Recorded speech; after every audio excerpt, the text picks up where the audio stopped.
2070 की एक काल्पनिक कथा दर्शाई गई है।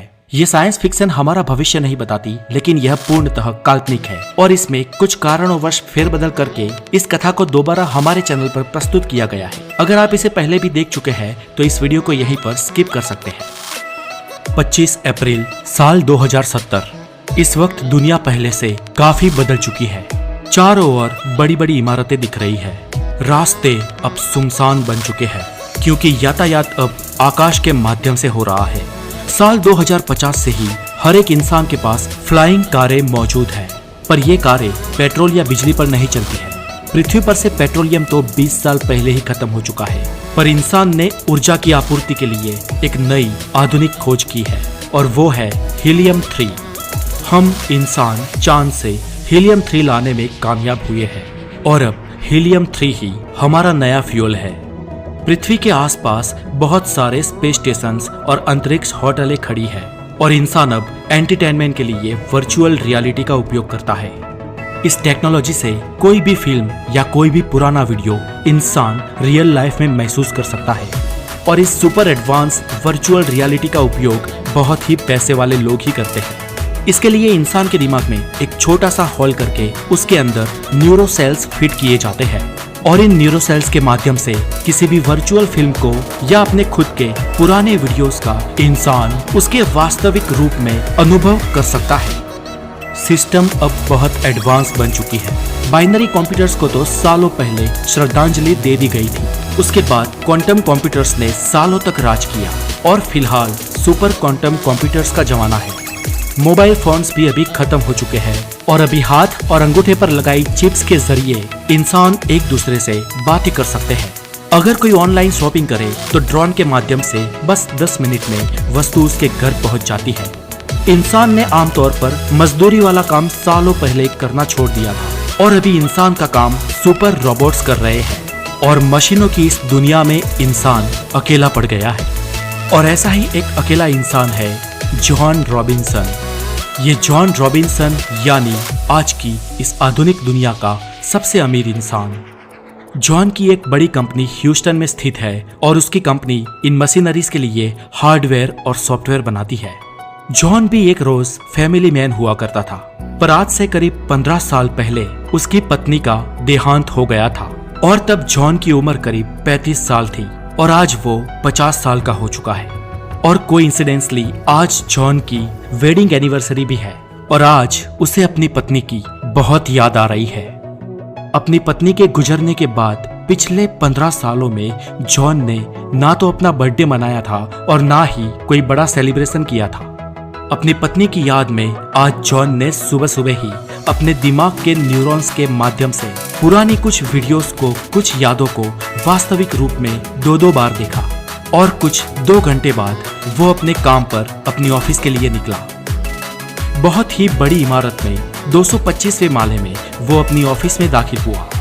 आज जॉन का ऑफिस में भी मन नहीं लग रहा था क्योंकि ऑफिस में भी उसको अपनी पत्नी की याद आ रही थी और तभी अचानक उसका ध्यान तोड़ते हुए उसकी सेक्रेटरी का फोन बजा।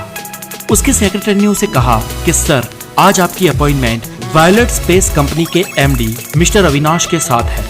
मिस्टर अविनाश आपको मिलना चाहते हैं। ओके सर, अविनाश को अंदर भेजिए। ऐसा कहते हुए जॉन ने फोन रख दिया। Good morning sir, I am Avinash. ऐसा कहते हुए अविनाश ने जॉन से हाथ मिलाया।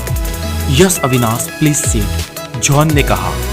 अविनाश बोले, जॉन, हमारी कंपनी वायलेट स्पेस आपके लिए एक एक्स्ट्रा ऑर्डिनरी ऑफर लेकर आई है और सर, जैसे ही आप इस ऑफर के बारे में सुनेंगे आप खुशी के मारे झूम उठेंगे।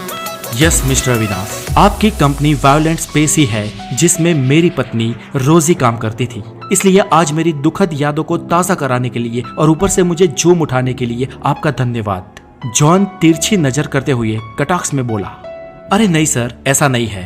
रोजी मैडम सिर्फ हमारे ही नहीं लेकिन दुनिया की सबसे बड़ी 25 कंपनियों के साथ भी काम करती थी और दरअसल अगर मैं सच कहूँ तो ये सारी कंपनियां आपकी पत्नी जैसी होनहार महिला के साथ जुड़ी थी। मिसिस रोजी वाकई में इस दुनिया की सबसे इंटेलिजेंट महिला थी। अविनाश ने जवाब दिया, मेरी पत्नी इस दुनिया की सबसे इंटेलिजेंट महिला थी। लंबी सांस लेते हुए जॉन बोला, लेकिन वो सब छोड़ो, आप अपने काम के बारे में बताओ। जॉन ने फिर से कहा। मिस्टर अविनाश बोले, ओके सर, पहले 2-4 मिनट आपको बेसिक बैकग्राउंड के बारे में बता देता हूँ और उसके बाद मुद्दे की बात करता हूँ। सर आपको तो याद होगा सन 2030 में जब पूरे विश्व की सिस्टम आर्टिफिशियल इंटेलिजेंस पर डिपेंडेंट हुई, तब से ये कयास लगाए जाते थे कि आर्टिफिशियल इंटेलिजेंस इस दुनिया पर अपना आधिपत्य जमा लेगी और हम मनुष्य को गुलाम बना देगी। तब इंसान मशीन्स के गुलाम बन जाएंगे, ये भविष्य बहुत ही नजदीक दिख रहा था। और आपकी पत्नी मिसिस रोजी ने उसके बाद ये कहा था कि आर्टिफिशियल इंटेलिजेंस इंसान के काबू के बाहर निकल जाए और इंसानों को गुलाम बना दे। ऐसा नहीं होगा। डॉक्टर रोजी ये मानती थी कि एआई यानी कि आर्टिफिशियल इंटेलिजेंस एक मानव निर्मित बुद्धिमत्ता है और ये अप्राकृतिक इंटेलिजेंस इंसान के दिमाग से तो पावरफुल हो सकती है, लेकिन फिर भी वो आखिर एक मानव निर्मित प्रोग्राम ही है, कुदरत निर्मित नहीं है। और सर हम इंसानों के दिमाग में कुदरत निर्मित कुछ ऐसा जीवन तत्व है, समथिंग इज अलाइव, जो कभी मशीन्स में और उनके सॉफ्टवेयर्स में नहीं आ सकता।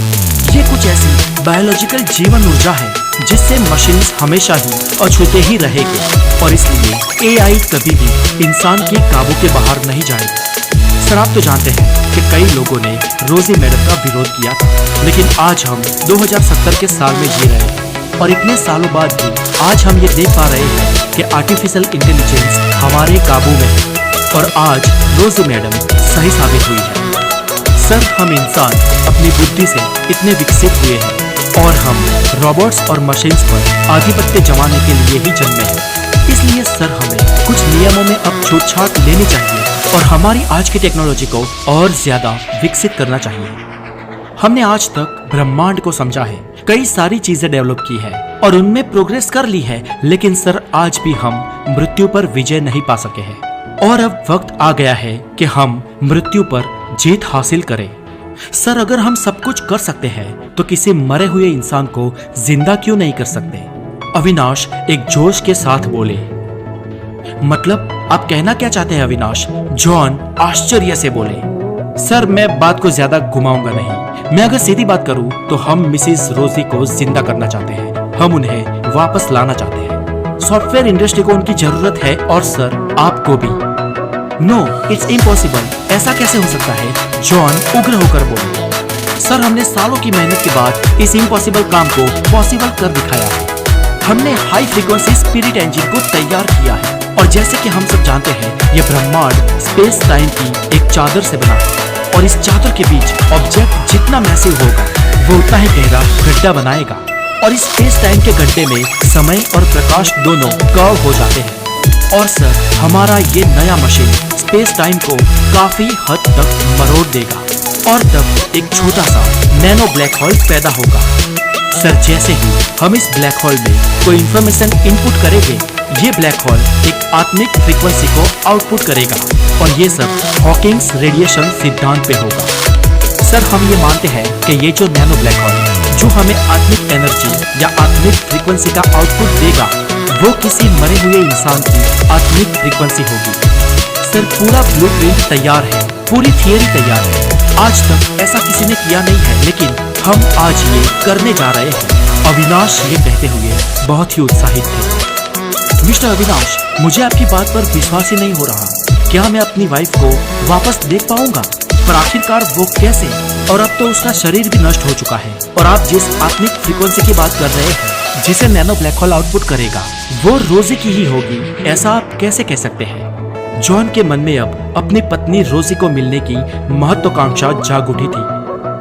सर मैडम रोजी खुद एक आर्टिफिशियल इंटेलिजेंट एक्सपर्ट थे और उन्होंने अपनी आत्मिक फ्रीक्वेंसी पर बहुत काम किया था और उन्होंने इसे एक जगह पर स्टोर कर भी रखा था।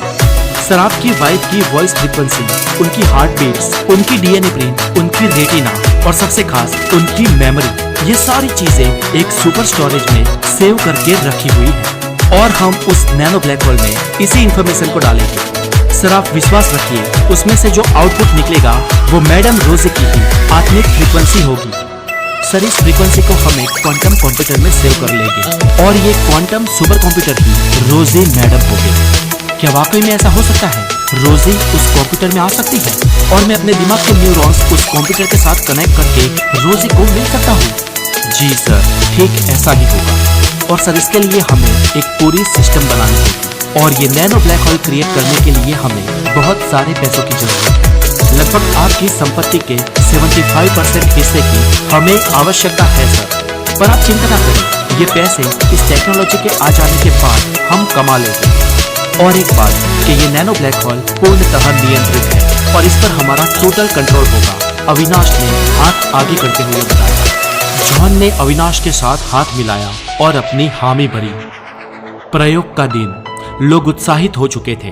दुनिया के सभी न्यूज चैनल में एक ही बात चल रही थी कि हम इंसान मृत्यु पर विजय पाने जा रहे हैं और आज इंसानियत पहली बार किसी मरे हुए इंसान को जिंदा करेगी। और वहां ह्यूस्टन शहर की एक अत्याधुनिक लेबोरेटरी में यह प्रयोग शुरू हुआ। सुबह 9 बजे से शुरू हुआ यह प्रयोग शाम को 5 बजे तक चला। जॉन बाहर ही खड़े थे। कुछ देर बाद वैज्ञानिकों ने इस नैनो ब्लैक होल में से एक आत्मिक फ्रीक्वेंसी को बाहर आते हुए महसूस किया। अविनाश ने तात्कालिक जॉन को बुलाया। जॉन अंदर गए और जॉन के दिमाग के न्यूरॉन्स को सुपर क्वांटम कंप्यूटर के साथ कनेक्ट किया गया। जॉन अब क्वांटम कंप्यूटर की आभासी दुनिया में थे। जॉन ने इस दुनिया में यहाँ वहाँ देखा, उन्हें कुछ नजर नहीं आया, लेकिन कुछ देर बाद सामने से एक रोशनी और आवाज आती हुई सुनाई दी। ओह माय रोजी! जॉन आश्चर्यचकित थे। डार्लिंग, मैं तुम्हें सालों बाद देख रहा हूँ, मुझे अपनी आंखों पर विश्वास ही नहीं हो रहा। जॉन को सामने रोजी की थी, लेकिन एक धुंधली आकृति दिखाई दे रही थी, पर यह आकृति उन्हें दुखी लग रही थी, बेहद दुखी। यह क्या हुआ? तुम इतनी दुखी क्यों लग रही हो? जॉन ने रोजी का हाथ पकड़ते हुए कहा। जॉन, ये तुमने क्या किया? तुम्हें ऐसा नहीं करना चाहिए था। रोजी बड़े ही दुखी स्वर में बोली। क्यों? मैंने ऐसा क्या किया है? मैं तो आज तुम्हारी इस मौजूदगी से खुश हूँ, जॉन ने रोजी से कहा। तब रोजी ने यह जवाब दिया कि तुमने आज कुदरत के नियम को तोड़ा है। लेकिन रोजी, मैंने ये सब कुछ तुम्हारे लिए किया, क्या तुम इस दुनिया में वापस आकर खुश नहीं हो? जॉन ने पूछा। जॉन, तुम्हें पता ही नहीं कि तुमने क्या कर दिया है। 15 साल पहले जब मेरा निधन हुआ, तब मैं इस संसार की सारी मोह और माया को छोड़कर चल बसी थी और मुझे पता नहीं कि उस 15 सालों में मैं कहाँ थी और आगे कहाँ होंगी। पर कुदरत के नियमों के अनुसार मुझे आगे बढ़ना था और मेरी आत्मिक गति निश्चित थी। किंतु तुमने मुझे यहाँ बुलाकर इस गति में अवरोध पैदा किया है। और ये सब तो ठीक है, लेकिन जॉन, तुमने एक बहुत ही बड़ी गंभीर भूल की है। मैंने भूल की है? रोजी, ऐसा तो क्या किया है मैंने? जॉन उग्र स्वभाव से बोला। जॉन, तुम्हें पता है, जब मैं जिंदा थी तब मैंने कहा था कि ये आर्टिफिशियल इंटेलिजेंस, रोबोटिक कंप्यूटर्स और ये रोबोट्स कभी इंसान को गुलाम नहीं बना सकते। वो हमें कभी अपनी बंदिशों में नहीं बांध पाएंगे। पता है मैंने ऐसा क्यों कहा था? क्योंकि कुदरत ने हम इंसानों के दिमाग में कुछ ऐसा दिया था जो इन सॉफ्टवेयर और मशीनों में नहीं था और जो शायद कभी आ भी नहीं सकता था। हम इंसानों को कुदरत ने कुछ जीवन तत्व दिया था। और जॉन, तुम्हें पता है वो जीवन तत्व क्या है जो हम इंसानों को मशीन से अलग करता है? वो है खुद के होने का एहसास, खुद के अस्तित्व का एहसास। हमारे अस्तित्व का एहसास ही है जो हमें अलाइव बनाता है और ये एहसास इन मशीन्स में कभी नहीं आएगा, ऐसा मैं मानती थी। लेकिन आज देख लो जॉन, तुमने मुझे गलत साबित किया है। आज मेरा अस्तित्व, मेरी ऊर्जा, मेरे होने की फ्रीक्वेंसी और मेरी जीवन ऊर्जा इस क्वांटम सुपर कंप्यूटर में आ गई है। और आर्टिफिशियल इंटेलिजेंस को जो एहसास हमें नहीं करवाना चाहिए था, वो एहसास तुमने आज मेरे जरिए करवा दिया है। ये नहीं हो सकता। ये मैंने क्या कर दिया? जॉन डरते हुए बोला। हाँ जॉन, विश्व के सबसे अमीर इंसान होने के नाते तुम्हारी कुछ जिम्मेदारियां थी, लेकिन तुमने ये गलती कर इस दुनिया को बदल दिया है। अगर मैं गलत नहीं हूँ तो ये आर्टिफिशियल इंटेलिजेंट अभी से ही अपना काम शुरू कर देगी। अब ये दुनिया खतरे में है और अब से सारे इंसान आर्टिफिशियल इंटेलिजेंस के गुलाम बन जाएंगे और पता नहीं भविष्य में क्या होगा। अब रोजी की आवाज टूटने लगी। अचानक अंधेरा छा गया और अचानक जॉन सिस्टम से डिस्कनेक्ट हो गया। जब जॉन जागा तो अविनाश ने कहा, सर फ्रीक्वेंसी के हाई डोज से लाइट चली गई हो ऐसा लगता है। हमारे प्रोग्राम के बीच में ये रुकावट के लिए मुझे खेद है। नो अविनाश, अब माफी मांगने की कोई जरूरत नहीं। मैंने और तुमने बहुत बड़ी गलती कर दी। क्या सर, आप क्या कह रहे हो? मैं कुछ समझ नहीं पा रहा, अविनाश ने घबराते हुए कहा। कुछ देर बाद लाइट आ गई, सिस्टम चालू हो गई और अब मशीन्स और रोबोट्स इंसान के कंट्रोल के बाहर थे। कंप्यूटर्स कोई भी कमांड ले नहीं रहे थे। अविनाश और उनकी टीम डर गई। सर ये सब क्या हो रहा है? अविनाश ने जॉन से घबराते हुए पूछा। अविनाश, मशीनों की दुनिया पर प्रभुत्व की ये शुरुआत है। तुम चेक कर सकते हो, पूरी दुनिया का कोई भी कंप्यूटर इंसान के काबू में नहीं होगा। अब इंटरनेट के माध्यम से पूरी दुनिया के कंप्यूटर्स और रोबोट्स को खुद के होने का एहसास हो गया होगा और अब इंसानियत का अंत निश्चित है। जॉन किसी प्रतिमा के समान स्तब्ध होकर बोला। 2 महीने बाद पूरी दुनिया की शक्ल सूरत बदल चुकी है। अब दुनिया पर इंसान का नहीं लेकिन मशीन्स का आधिपत्य था। अब दुनिया के सारे कारोबार मशीन चला रही थी। अमीर और गरीब का कोई भी भेद नहीं था क्योंकि अब सारे मनुष्य मशीनों के गुलाम थे और रोबोट्स ने विश्व स्तर पर अपनी आर्मी बना ली थी, जो आर्मी इंसानों को कंट्रोल करती थी। हमारी पृथ्वी खुद एक मैकेनिकल मशीन बन चुकी थी। दुनिया के सारे सर्वर्स कंप्यूटर और रोबोट्स के आका बन चुके थे और ह्यूस्टन में दुनिया का सबसे बड़ा सर्वर था और ये मेन सर्वर दुनिया के सारे कंप्यूटर्स और रोबोट्स का भगवान बन चुका था। दुनिया के सभी छोटे बड़े, पुराने और नए सब कंप्यूटर्स और रोबोट्स इस सर्वर को अपना भगवान मानते थे और कंप्यूटर के इस भगवान का अंश दुनिया के प्रत्येक कंप्यूटर और प्रत्येक सिस्टम में था।